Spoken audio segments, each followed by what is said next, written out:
everybody, this is Cappuccino Conversations, and I'm talking to Paul Smith from Civitas. Hi, Nico. Thanks for doing this. This is very interesting.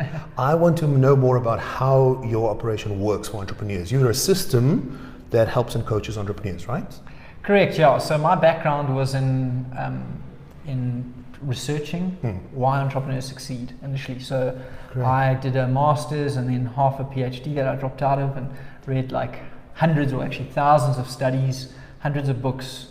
I was involved in about 30 entrepreneurship programs, went on a bunch of them, did an interesting study for government where I looked at about 150 programs around the world to see which programs actually had the biggest impact. And what was interesting is that a lot of the things that happen in the entrepreneurship ecosystem, I don't think improve the odds that an entrepreneur is going to succeed or make more money or grow a bigger business, which is a bit sad when you look at sort of from an empirical perspective. So really what we did with Civitas is we went out and said, if you look at the data on what really increases the odds that an entrepreneur is going to build a big business, and try to put that into a single offering. Okay. And that's really what Civitas is about. And let me get it, so you put together groups of entrepreneurs in a kind of a support system for one another, and then also coach them, right? 100%. So the big three ideas that really move the needle are: one, if you get into a top-end accelerator, like Y Combinator 500 startups; two, belonging to a CEO network like YPO, which is a network of sort of global entrepreneurs. For high-end things, yes. They get together sort of 7 to 9 entrepreneurs once a month for a couple of hours, act as an informal advisory board, share experiences, help solve each other's problems, things like that. And then the third aspect is entrepreneurial tribes. Okay. So that's sort of moving to Silicon Valley, increases your odds massively. Yes. Weirdly enough, the Amish had this, there's a bunch of research done on the Amish where they are, if you look at data, the world's most successful entrepreneurs over like a 5-year period.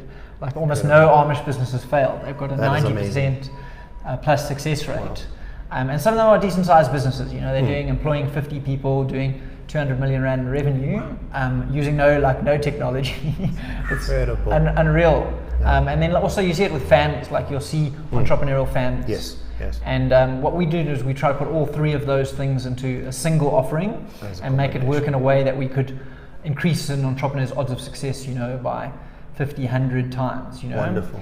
And that's sort of really what we're trying to do, and we've been experimenting around with that for the last year. And I can talk you through a little bit about how the peer group works. Yes, and how do you put groups together, or how do you decide? And then I wanted to ask about what are common kind of problems that entrepreneurs have, because you hear similar stories of what causes failure. Yeah, sure. So what we do is we select entrepreneurs based on sort of the caliber of the entrepreneur. So A plus type entrepreneurs, maybe they've built and sold a business and then they're starting again. And then we look at the revenue, where they're at revenue-wise. We look at the team size, so we want to put entrepreneurs in groups with similar team size, and then similar type of businesses but non-competitive. So you might have a services business that's all around the 20 million revenue mark, all around 10, 15 employees, all selling to enterprise. Wow. Or you might have a tech business, which is early stage tech, but very high caliber. So maybe like XMD at corporate, they've quit their jobs, or someone who've actually previously built tech businesses and sold, but they all may be early stage. Great. So we try and match the entrepreneurs quite carefully by caliber and sort of the stage and the type of business. Okay, great. I'm going to leave this for another clip to ask in more detail. Thank you very much. If somebody wants to find out more, or where do they get hold of you? So that's civitas.network, or you're more than welcome to drop me an email on paul@civitas.network, or give us a call on 073-954-1346. Excellent. Well, thank you very much for your time, and thanks for watching. Cheers.